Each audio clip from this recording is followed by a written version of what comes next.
নির্যাস করে উৎপত্তি হলো রস, রাস কিন্তু হয়নি। কতটি লীলা? 64 প্রকার লীলা। এই 64 প্রকার লীলাকে একত্রে নির্যাস করে উৎপত্তি হলো রস। র হলো ভক্ত, দন্ত স হলো ভগবান।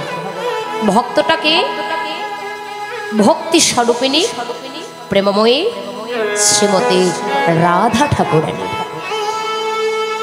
আর ভগবানকে যিনি পুরুষোত্তম স্বয়ং ভগবান শ্রীকৃষ্ণ, যিনি সৃষ্টি স্থিতি লয় প্রলয়ের মালিক। সেই র হলো ভক্ত, দন্ত স হলো ভগবান। ভক্ত ভগবানের মধুর মিলনে একজন দাঁড়িয়েছেন কে? রসের মাঝখানে যদি আকার দেই তবে কিন্তু হবে রাস, তাই না বাবা? মাঝখানে আকারটা কেটে দিলে হয় রস, আবার রসের বিন্দুটা যদি রয়ের বিন্দুটা যদি আমরা কেটে দেই তবে হয় বস। রাস, রস, বস। গীতা হলো জ্ঞান শাস্ত্র, ভাগবত হলো ভক্তি শাস্ত্র, আর চৈতন্য চরিতামৃত হলো রসশাস্ত্র। জ্ঞান শাস্ত্র, ভক্তি শাস্ত্র, রসশাস্ত্র, এই তিন মিলে হয় কৃষ্ণ বস। তো রয়াকার দন্ত রাস, মাঝখানে যে আকারটি এলো সেই আকারটি কে? এই আকারটি হলেন আত্মাশক্তি মহামায়া মা দুর্গা। লীলাটা হলো যোগমায়া শ্রেত লীলা। দেখুন, আত্মাশক্তি মহামায়া মা দুর্গা ইনি ছিলেন যোগাযোগকারী। আত্মাশক্তি মহামায়া মা দুর্গা যোগমায়া, ইনি ছিলেন যোগাযোগকারী। গোবিন্দের প্রত্যেকটি লীলায় এই যোগমায়ার সাহায্য সহযোগিতা করেছিল বাবা। যোগমায়ার সাহায্য সহযোগিতা ছাড়া গোবিন্দ আমার কোনোটা লীলায় কিন্তু সম্পন্ন করতে পারেনি। তো মাঝখানে যে আকারটি এলো সেই আকারটি হলেন ঘটক, অর্থাৎ যোগাযোগকারী। দেখুন, এই বাস্তব জগতে আপনার আমার যোগাযোগকারী কে বাবা? এই বাস্তব জগতে আপনার আমার যোগাযোগকারী হলো আপন আপন শ্রী গুরুদেব। গুরু বিনে গোবিন্দ ভজে, সেই জীব কিন্তু নরকে মজে। দেখুন, বাস্তব জগতে একটা ছেলে আর একটা মেয়ের যদি আমরা বিবাহ সম্বোধন করতে যাই, মাঝখানে কার প্রয়োজন? হ্যাঁ,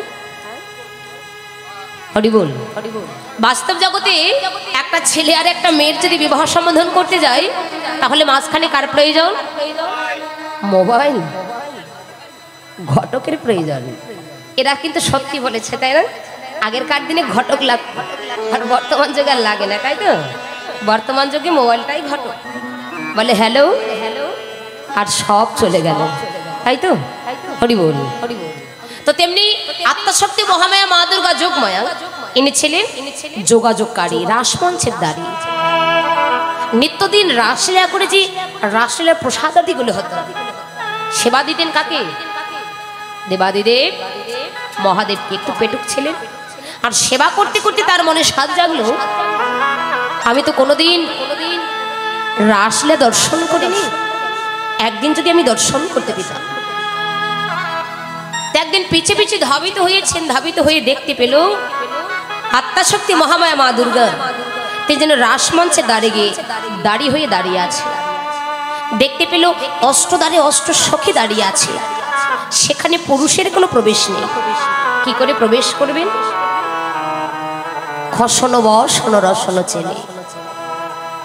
গোপীগণে কৃষ্ণপ্রেমী আত্মহারা হয়ে অঙ্গের বেশভূষাগুলো কিন্তু রাস্তায় ফেলে গিয়েছে, আর গোপীদের সেই বস্ত্র দিয়ে মহাদেব গোপী সাজলেন। কোন গোপী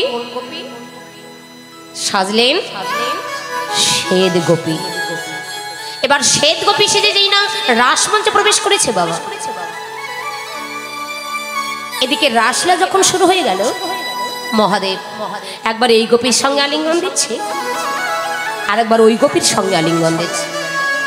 এর সঙ্গে আলিঙ্গন দিয়ে মনে মনে ভাবছে, আরে না, এর চেয়ে মানে এ বেশি ভালো হবে। আবার এর সঙ্গে আলিঙ্গন দিচ্ছে, আবার এর সঙ্গে আলিঙ্গন দিয়ে মনে মনে ভাবছে, না না, এর চেয়ে মানে আবার এ বেশি ভালো। আবার ওর সঙ্গে আলিঙ্গন দিচ্ছে। এমন করে আলিঙ্গন দিতে দিতে মহাদেবের কাম ভাব জাগ্রত হল। যেই না কাম ভাব জাগ্রত হয়েছে বাবা, রাসলীলা চক্র বন্ধ হয়ে গেল।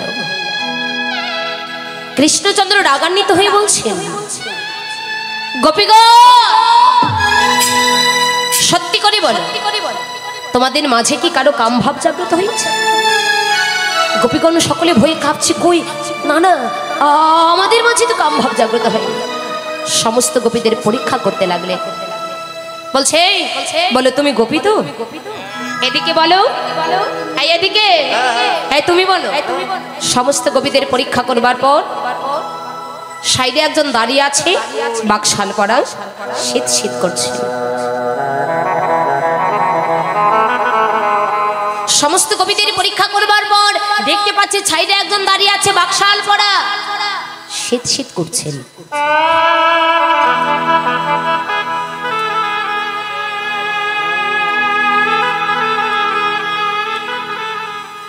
এই যে ও গোপী, তোমাকে বলছিলাম। হ্যাঁ। কি গো, তুমি গোপী তো? হ্যাঁ আমি গোপী। গোপী? হ্যাঁ। তুমি আমার কোন গোপী? আমি শ্বেত গোপী। কি বললে? আমি শ্বেত গোপী। শ্বেত গোপী? হ্যাঁ। আরে তুমি শ্বেত গোপী হও আর যেই গোপী হও না কেন, আমার মহাদেবের ভরিটা কেমন ছিল? ভরিটা একটু মোটা ছিল, তাই না? এখন ভরি মোটা দেখি কৃষ্ণচন্দ্র মনে মনে ভাবছে, আরে এ তো অন্তঃসত্ত্বা। বলছে ও গোপী, এই যে তুমি শ্বেত গোপী হও আর যেই গোপী হও না কেন, ছি ছি ছি, তুমি কিন্তু এটা মোটেও ঠিক করোনি। আর তুমি তো অন্তঃসত্ত্বা, তুমি কেমন এই অবস্থায় রাসমঞ্চে প্রবেশ করেছো? শোনো, তুমি অন্তঃসত্ত্বা, তুমি এই অবস্থায় যেহেতু রাসমঞ্চে প্রবেশ করেছো, আমি তোমাকে আশীর্বাদ করলাম, তুমি সুসন্তানের জননী হও। মরে যায় কৃষ্ণচন্দ্র কি আশীর্বাদ করলেন মা, কিন্তু মনে মনে ভাবছে সর্বনাশ, এ কি আশীর্বাদ আমি পেলাম। কিন্তু তিনি অন্তর্যামী, অন্তরে সব জানেন। ভগবানের একদিকে লীলা, অপরদিকে হলো জগৎ শিক্ষা। গোপী, আরে ও গোপী শোনো, এদিকে এসো, আরে এসো না। ভয়ে কাঁপছে, বলে আমি তো গোপী নই, কি করে যাব? গেলেই তো ধরা পড়ে যাব। কিছুতেই যখন আসছে না, কৃষ্ণচন্দ্র বললেন, ও গোপী, আমি তোমাকে কাছে ডাকছি, তুমি আমার কাছে আসতে পারছো না? ওরে আমাকে পাবার জন্য গোকুলের নরনারী তারা না কত কি করছে, আর আমি তোমায় কাছে ডাকছি, তুমি আমার কাছে আসতে পারছো না। কিছুতেই যখন কাছে আসছে না, এবার ওই মহাদেবের কাছে গিয়ে ঘোমটাটা টান দিচ্ছেন। মহাদেবের কাছে গিয়ে যেই না ঘোমটা টান দিলেন, ঘোমটা টান দিয়ে দেখছে মহাদেব, একই তুমি তুমি আমাকে করেছো অবজ্ঞা, এই গোপীদের করেছো পরীক্ষা, আমি তোমায় অভিশাপে করলাম, তোমায় নরকুলে যেতে হবে।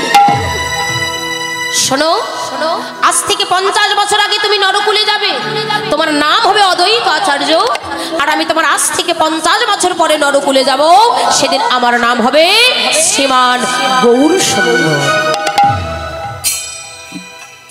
মহাদেব কাছে গিয়ে বললেন, দয়াময়, তুমি অভিশাপ দিলে আমি মাথা পেতে নিলাম, বেশ, আমি নরকুলে যাব, কিন্তু তুমি যে আশীর্বাদ করলে সুসন্তানের জননী হও।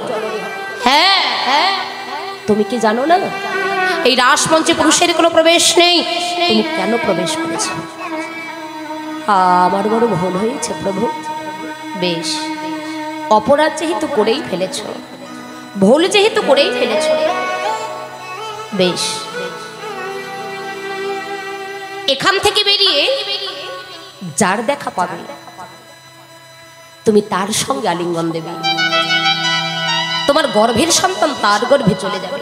ওই যে আশীর্বাদ দিয়েছিলে সুসন্তানের জননী হও, মহাদেব বললেন তুমি অভিশাপ দিলে আমি মাথা পেতে নিলাম, নরকুলে যাব, কিন্তু দয়াময় তুমি যা আশীর্বাদ করলে সুসন্তানের জননী হও। এবার রাসমঞ্চ থেকে বেরিয়ে প্রথম দেখা পেয়েছিল কার? সৃষ্টিকর্তা ব্রহ্মার। যেই না ব্রহ্মার দেখা পেলেন, ব্রহ্মাকে জড়িয়ে ধরলেন, মহাদেবের গর্ভের সন্তান ব্রহ্মার গর্ভে চলে গেল। ব্রহ্মা বলছে, কি মহাদেব, এ তুমি কি করলে? হ্যাঁ প্রভু, আমি ভুলবশত রাসমঞ্চে প্রবেশ করেছি আর এই আশীর্বাদ পেয়েছি। এবং বলছেন এই রাসমঞ্চ থেকে বেরিয়ে প্রথম যার দেখা পাবে তুমি তার সঙ্গে আলিঙ্গন দেবে, তোমার গর্ভের সন্তান তার গর্ভে চলে যাবে। এবার সৃষ্টিকর্তা ব্রহ্মা সেই বাচ্চাটিকে প্রসব করেছিল কি দিয়ে? কাম শক্তি দিয়ে সেই বাচ্চাটিকে প্রসব করলেন। আর যাকে প্রসব করলেন সেই কে? যাকে প্রসব করলেন সেই হলো আমাদের দেবর্ষি নারদ। কিন্তু যে বাচ্চা প্রসব করবে তাকে তো নিশ্চয়ই মা বলে রাখবে, তাই না? সৃষ্টিকর্তা ব্রহ্মাকে মা বলছেন। ব্রহ্মা বললেন না না, আমি তোর মা নই। কে? মহাদেবকে দেখাই দিলেন। মহাদেব বলছেন আরে না না, আমিও কিন্তু ওনার মতো, আমিও তোর মা নই। তবে মা না বলে আজ থেকে তুমি আমাকে মামা বলে ডাকবে। তাই রাসের রস হলো হরে কৃষ্ণ কৃষ্ণ কৃষ্ণ হরে হরে, হরে রাম রাম রাম হরে হরে। যতবার এই নাম হয়েছিল ততবার রাসলীলা হয়েছিল। কিন্তু গোবিন্দ রাসলীলা করলেন তার কারণ ছিল দুটি। একটি হলো মদনের অহংকার চূর্ণ, দ্বিতীয় হলো ব্রজগোপীদের মনোবাসনা পূর্ণ। ভগবান সব সইতে পারেন, জগতে কারো অহংকার সইতে পারে না। মদনের বড় দর্প ছিল, গোবিন্দ সেদিন মদনের দর্প চূর্ণ করলেন। আর ব্রজগোপীদের মনোবাসনা পূর্ণ। যে ব্রজগোপীগণ বিবস্ত্র অবস্থায় যমুনার জলে জলকেলি করছিলেন, ঠিক সেই সময় প্রাণ গোবিন্দ কদম্ব বৃক্ষে ডালে বসে বংশী বাজন করছিলেন। হঠাৎ দেখতে পেলে না জানি কারা যমুনার জলে জলকেলি করছেন। দেখলো অন্য কেউ নয়, ব্রজলালনাগণ, তাও আবার বিবস্ত্র অবস্থায়। গোবিন্দ আমার পবনীকে আহ্বান করলেন। পবনের সহিত ব্রজগোপীদের সমস্ত বস্ত্রগুলো কদম্ব বৃক্ষে ডালে ঝুলছে। হঠাৎ করে এক গোপী তাকিয়ে দেখলো কি ব্যাপার, তাদের বস্ত্রগুলো তো যমুনার কিনারে নেই, কোথায় গেল? একজনের নয়ন পড়ে গেল, দেখছে দেখ কোথায় আমাদের বস্ত্র ঝুলছে। আর একজন বলছে কি করে ওখানে গেল, দেখ দেখ। ছি ছি ছি ছি, কৃষ্ণ তোমার লজ্জা করে না গো? আমরা ব্রজগোপীগণ বিবস্ত্র অবস্থায় যমুনার জলে জলকেলি করছি, আর তুমি কিনা অমন করে আমাদের বস্ত্রগুলো চুরি করলে। এক হাত দিয়ে লজ্জা নিবারণ করে এক হাত উত্তোলন করে বলছে দাও কৃষ্ণ, আরে দাও, আমাদের বস্ত্রগুলো ফিরাইয়ে দাও। গোবিন্দ বললেন তথাস্তু। হে ব্রজলালনা, যে হস্ত দিয়ে যে দেহের তোমরা লজ্জা নিবারণ করছো, বলো সেই দেহটা কি তোমাদের? মনে মনে ভাবছেন বেশ, দেহ তো আমাদের নয়। তখন দেহ মন প্রাণ জীবন ও যৌবন সমস্ত কিছু গোবিন্দের শ্রীপাদ পদে আত্মনিবেদন করে দিয়ে দুহস্ত প্রসার করে বলছে হে গোবিন্দ দাও, গোবিন্দ দাও, তুমি আমাদের বস্ত্রগুলো ফেরাইয়ে দাও। সাধনায় সন্তুষ্ট হয়ে বললেন তথাস্তু। আজ নয় কবে সেই রাসস্থলিতে গিয়ে, শারদীয় পূর্ণ রজনীতে রাসস্থলিতে গিয়ে রাসমণ্ডলী নির্মাণ করে তোমরা যত গোপী থাকবে, আমি তত কৃষ্ণ হয়ে তোমাদের সমস্ত ব্রজগোপীদের আমি মনোবাসনা পূর্ণ করব।